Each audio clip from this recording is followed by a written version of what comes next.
You lost $112,000 this year. Not to bad investments, not to debt, not to anything you can see. You lost it by doing nothing. And your brain told you that was the smart move. This is Marcus. Marcus is 27. He earns decent money. Not great money, decent money. He pays his rent on time. He has some savings. Not much, but some. He downloaded an investing app once, opened it, looked at the numbers, closed it. Told himself he'd figure it out properly later. That was 2 years ago. Marcus is not bad with money. Marcus is not lazy. Marcus is you. And Marcus just lost $224,000. Not this year, over the last 2 years of waiting. $112,000 per year. Every year he waits, compounding against him, silently, invisibly. While he tells himself he'll start properly soon. Here's why Marcus keeps waiting. And here's why it's not his fault. And here's what he and you can do about it, starting today. 200,000 years ago, your ancestor woke up with one question. Is there food today? Not next year, not in 40 years. Today. The brain that survived was the brain that chose the meal in front of it over an abstract promise in the future. That brain is your brain, running the same software, in a completely different world. And here's the part that should keep you up at night. The financial system figured this out before you did. Not theoretically, operationally. Every product designed to separate you from your money was engineered around the specific vulnerabilities of a 200,000-year-old brain trying to navigate a 21st century economy. This is not an accident. This is the product. There are 3 traps. Each one exploits a different part of your biology. Each one was specifically engineered to feel completely rational while quietly costing you a fortune. Trap 1. Your brain is addicted to big numbers. Marcus doesn't invest $100 a month because $100 feels embarrassingly small. He's waiting until he can invest $500, $1,000, a real amount, something that feels like it matters. This feels logical. The math disagrees. $100 a month starting at 25, invested in a basic index fund averaging annual return, becomes $351,000 by retirement. $500 a month starting at 35, same fund, same return, becomes $566,000, 5 times the monthly investment. 10 years later, less than double the result. The person who invested $100 quietly and boringly at 25 ends up with more money than the person who waited to invest something impressive. But your brain doesn't feel that. Your brain feels the $100 as meaningless and the $500 as serious. So you wait for serious, and every year you wait, $112,000 disappears. Trap 2. Your brain thinks the stock market is trying to kill you. When the market drops, and it will drop, your brain does not see a temporary dip in abstract numbers. It sees a predator. Fight or flight activates. Cortisol floods your system.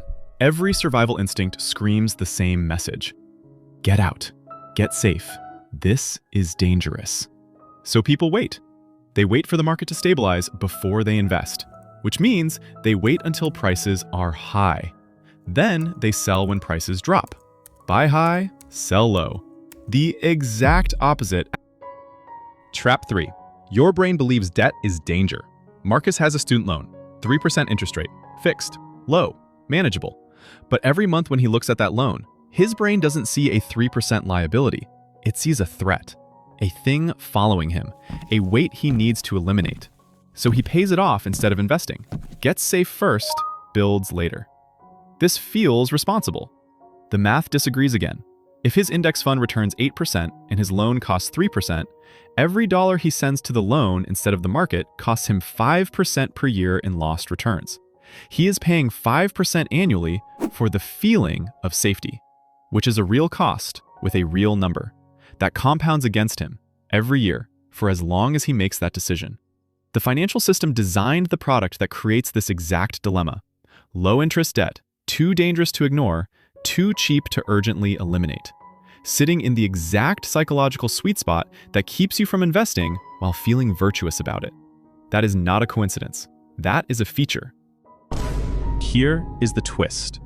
Everything I just told you, the biology, the traps, the 200,000-year-old brain running in a 21st century economy. None of it is secret. Behavioral economists have known this for decades. The research is published, the papers are peer-reviewed, the mechanisms are completely documented. And the financial system read every single one of those papers.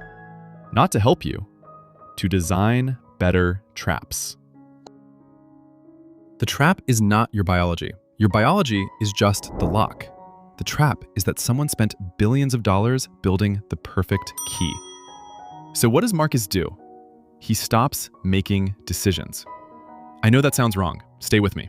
His brain will always choose today over tomorrow. He cannot think his way out of 200,000 years of evolution. He cannot willpower his way to wealth. Every person who has ever tried to out-discipline their own biology has eventually failed. Because discipline runs out. Biology doesn't.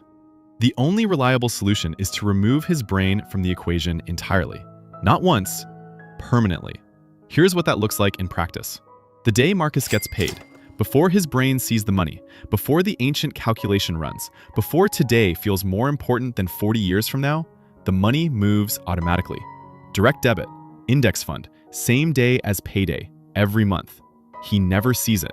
His brain never gets to choose.